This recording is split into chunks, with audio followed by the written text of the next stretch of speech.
Hello and welcome to On My Mind with Fiona. I'm your host, Fiona Kane. I've got a few things I'll be talking about today. I'm referring to a few different articles and things in the news. And I apologise, but hopefully it's not too loud. But my neighbours are using power tools. So see how we go with this. Hopefully it's all right. So the first thing I wanted to bring to your attention was I saw this in the Herald Sun.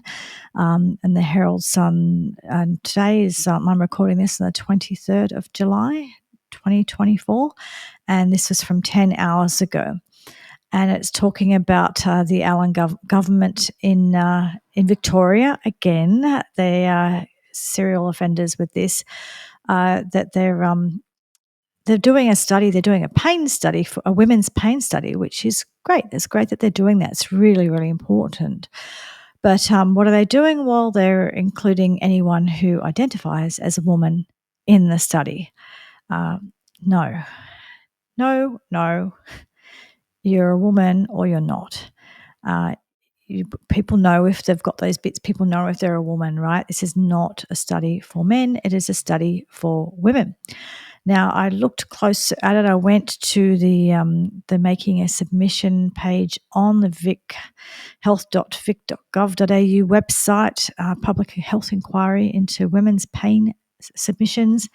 And they're talking about, language, and we've got to be, promote inclusion, and words have power and they mean different things for different people. And they then go on to say that any references to a woman or girls are intended to include anyone who may experience similar health issues or gender-based discrepancies in care. This includes those assigned female at birth. No, you're observed female at birth, not assigned female at birth.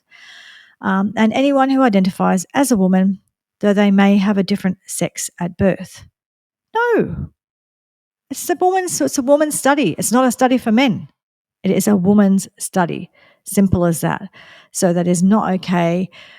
We can't continue to confuse people all of the time. The problem is, as I have said before, adults can make their own decisions about whether or not they believe they're trans and they need to transition and they want to get surgeries and all of that sort of stuff.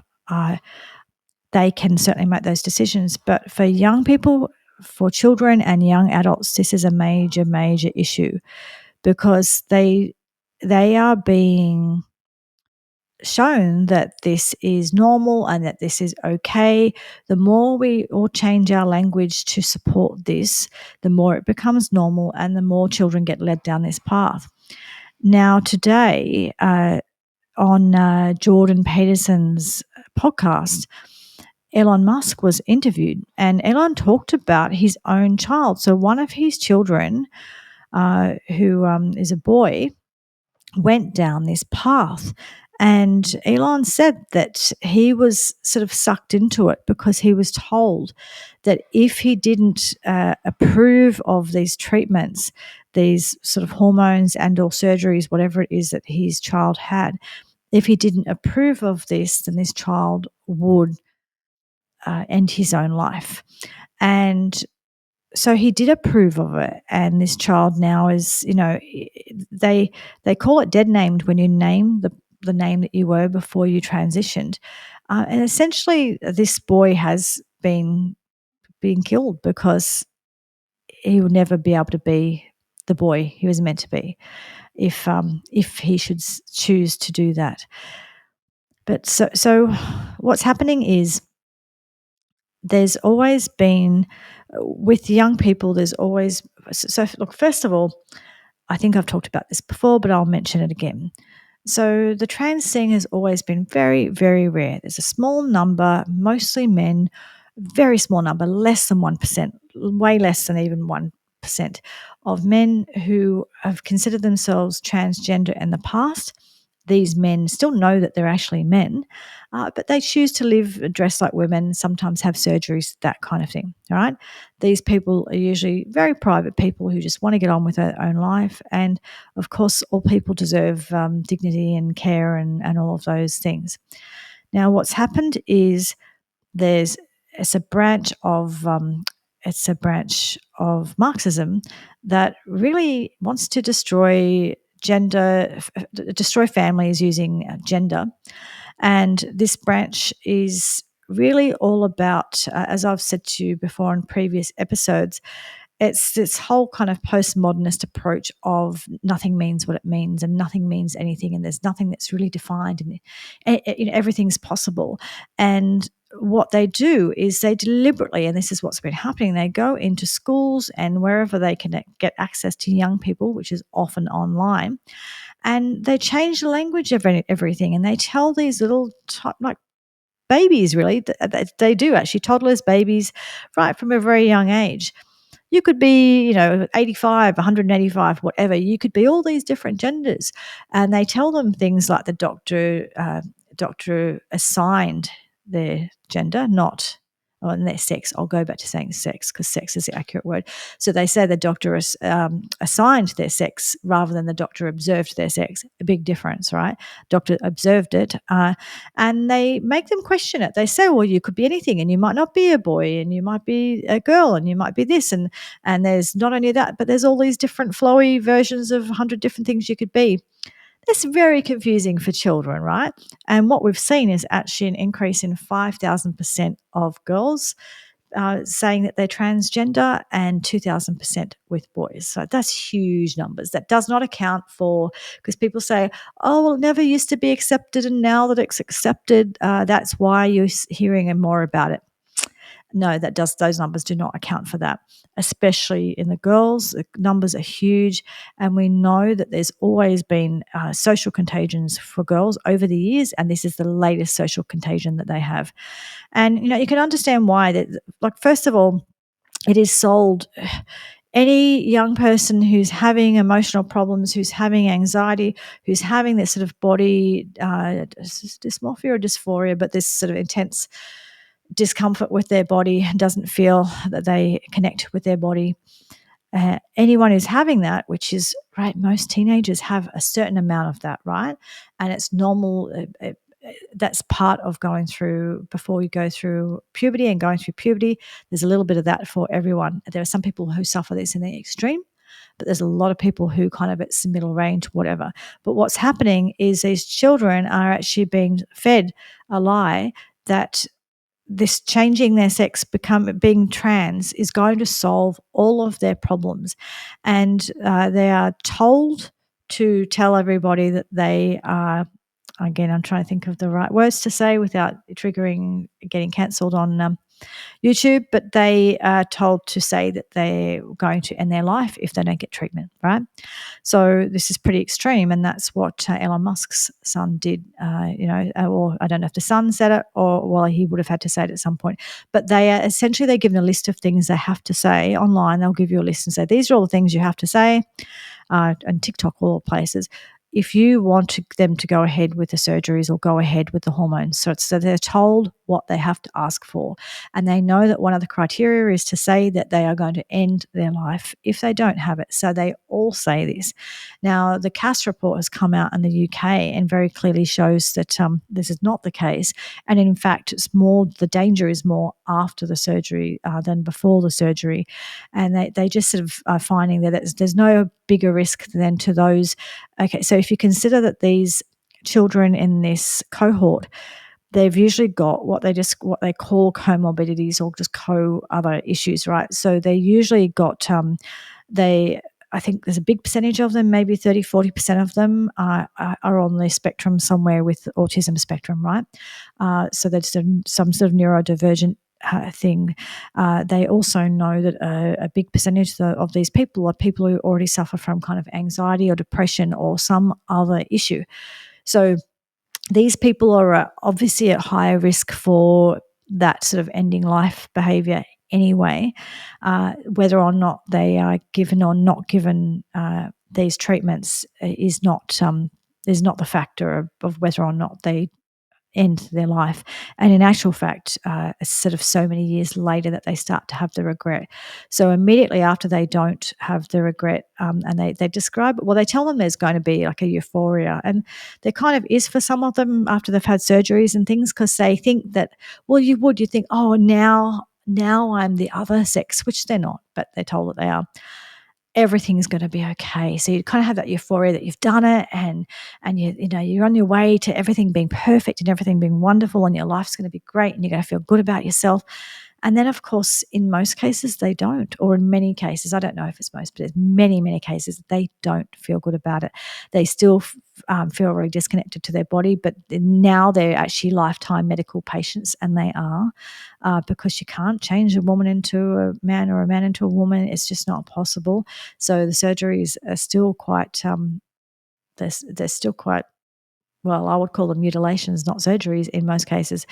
They're really, really full on, and they become medical patients for the rest of their life, whether it be through taking hormones or because they're getting all sorts of infections, and the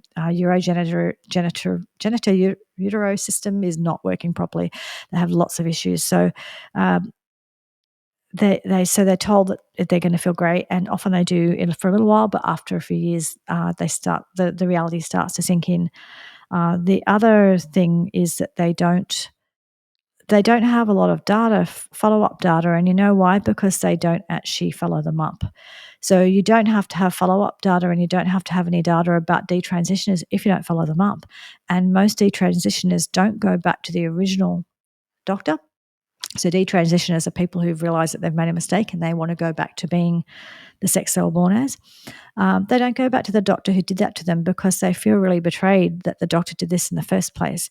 And the doctors aren't looking for them either.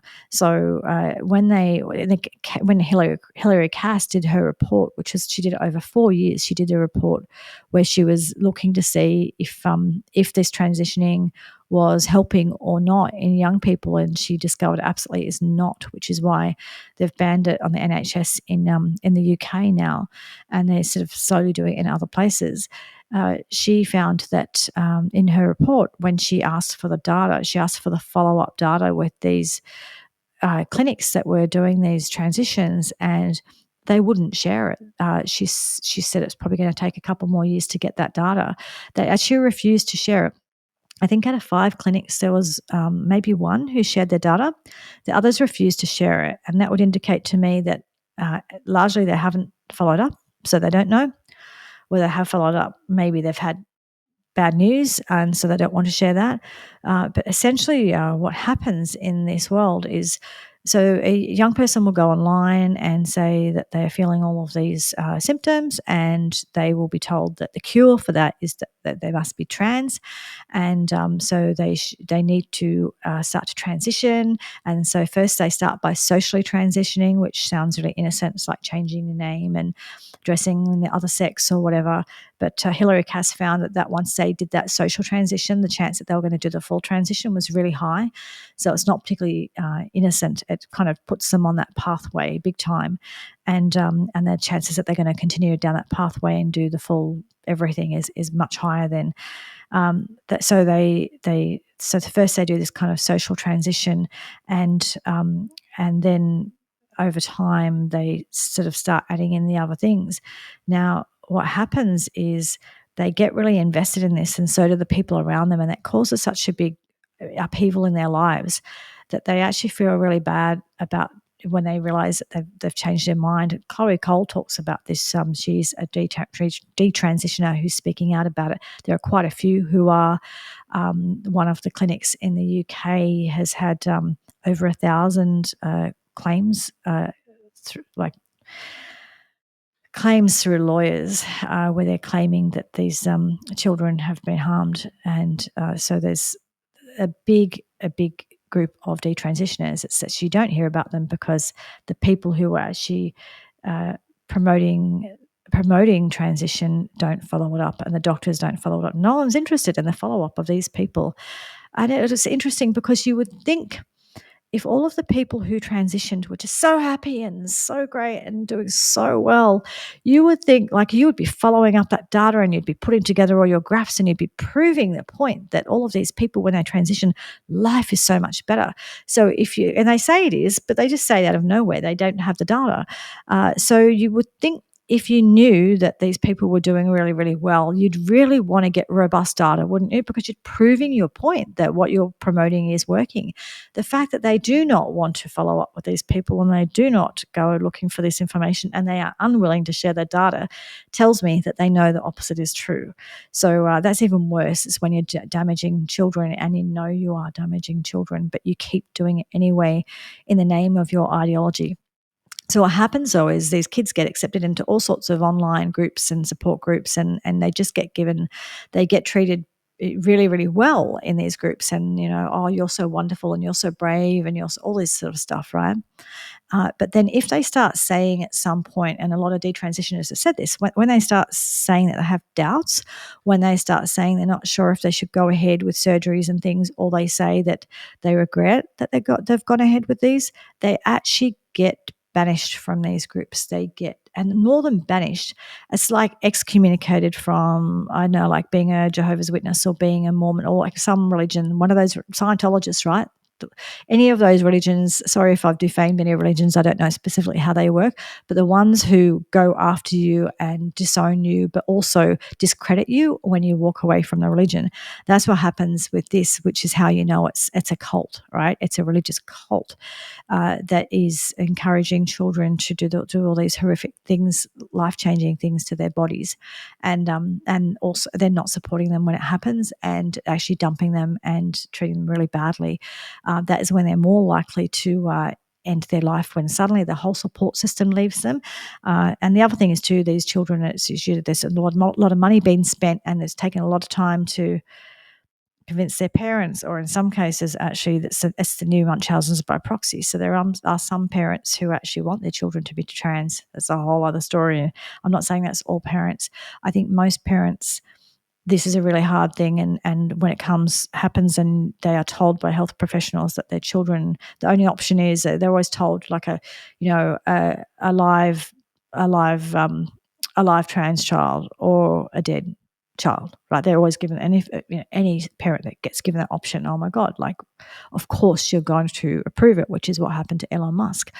The thing is that that data is not true. It's not true. It's not real. But that's what parents are being told. So I feel for any parents involved in this, it's just, and children, it's just heartbreaking.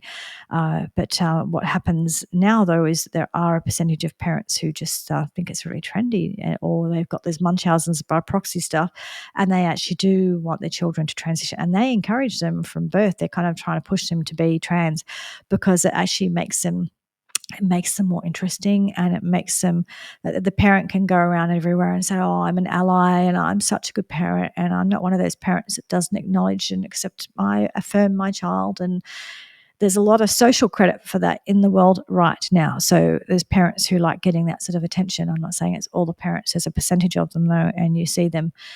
It probably explains why there's a lot of these kids in Hollywood as well. I won't go any further with that, but you can see what I'm getting at.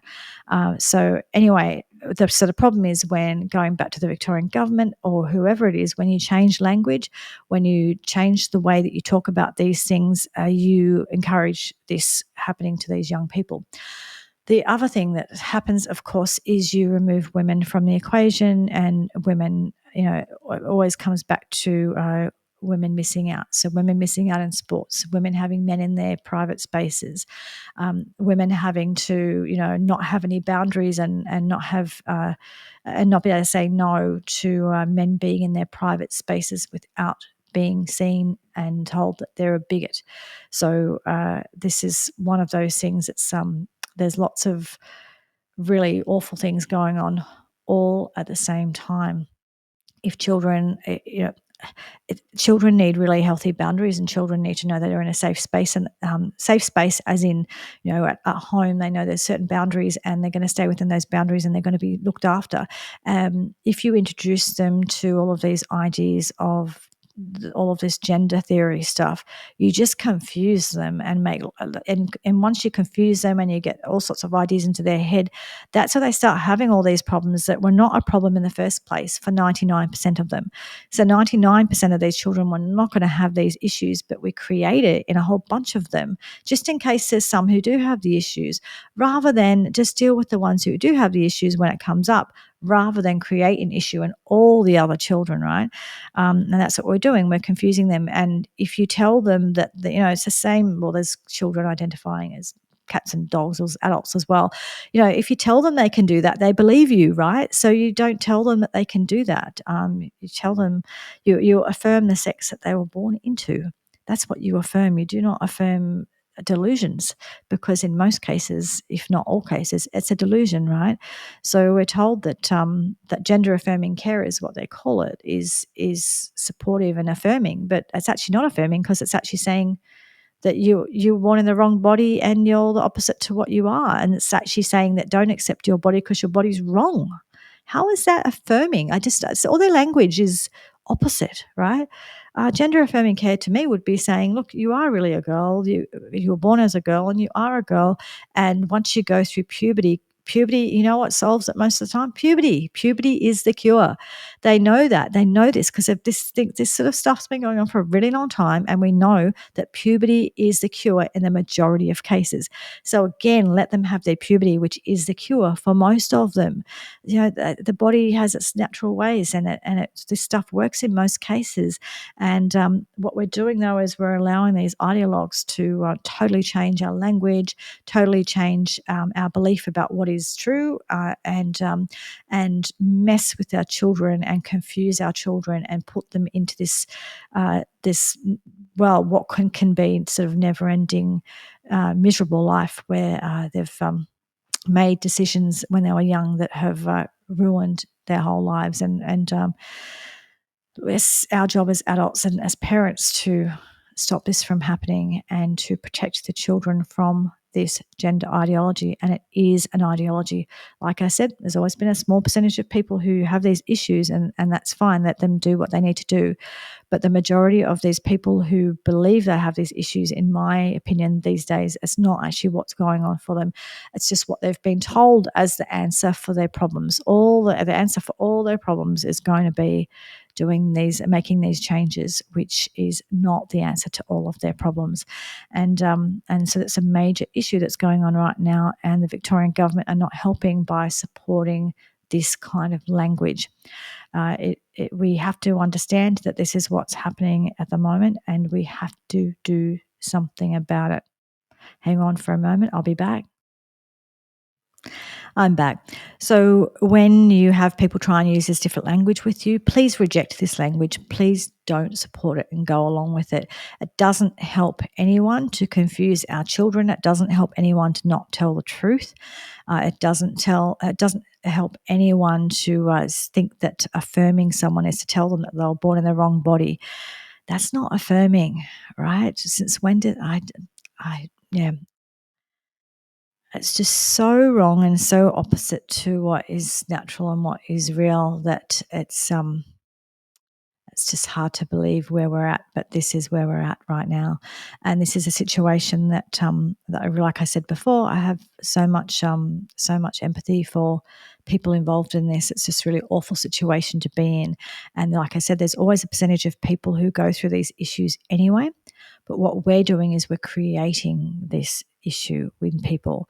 So it doesn't need to be created in people, and we're creating it where it doesn't need to be and where it never was. So something that never was a problem for most of these children, it's been created because we're telling them that it could be all these things, or this is the answer to all of their problems, when it is not the answer. So we're just creating so many problems where there wasn't a problem in the first place, and there didn't need to be a problem. By the way, that them having their T as part of the LGBT, I'm sure at some point there'll be a divorce in there, because pretty much what they're saying is, the activists are saying, I'm referring to activists when I talk about this stuff, right? They're saying that if you're particularly feminine, or if you like doing feminine things, or if you're a child that likes playing with dolls' houses or whatever, that you have to be a girl. And it's funny because there was always this whole idea. I was brought up with, in my lifetime, of don't get caught up on gender roles, and we shouldn't talk about gender roles and put people in, like girls could be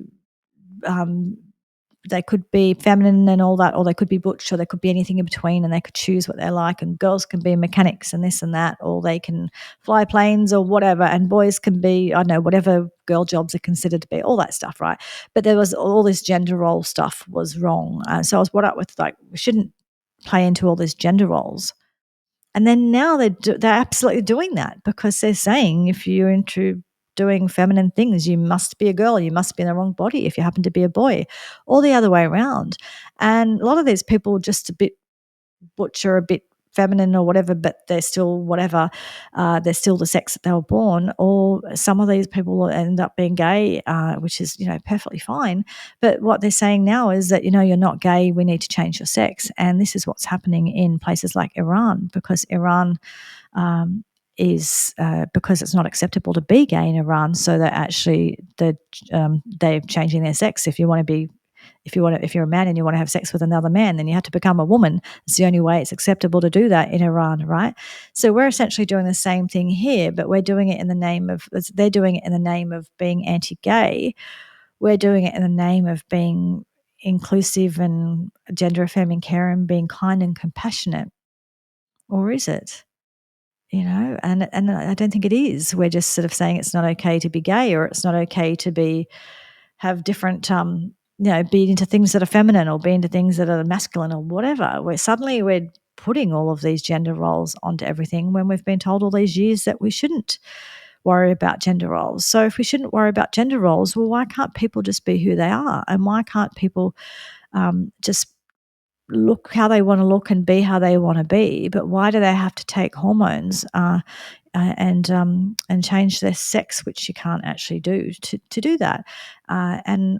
She saw an article recently. I didn't clarify that this is true, but I suspect it probably is. But there's apparently a worldwide shortage on hormones for menopausal women, because men take really big dosages of these hormones, and so there's a shortage on them. So it always comes back to women are the ones that miss out in the end, aren't we? It's always the women who it's really, really inclusive for everybody except for actual women. It's not inclusive for us. But in the name of being kind and compassionate, we have to smile and say, that's all right. You can take away our sports and our safety and our personal spaces and our right to be a lesbian if we want to, or whatever it is. You can take all of that away, and our sex-based rights, because we're kind and inclusive. No, definitely not. Anyway, shame on the Victorian government again. And it's not just the Victorian government. They're just in the news lately. It's just coming up. It's all over the place. Please, being kind is helping people to be who they are. And that might be all sorts of different, it might look at all different ways, but it doesn't mean you're the opposite sex, right? So you can, I think Billboard Chris, he says there's two sexes, there's zero genders, and there's infinite personalities. And I think he's right. Infinite personalities, be who you are. But it does not require you going on hormones and having mutilating type surgeries that are going to destroy your life for the rest of your life. If you're an adult, that's a different story. I still think it's problematic, but do what works for you. And some people, as adults, when they make that choice, are happy with that choice. Just don't make these life-ending decisions, or potential life-ending decisions, and life-changing decisions for sure, for children. We need to protect the children. Anyway, I'll talk to you again next week. Thanks. Bye.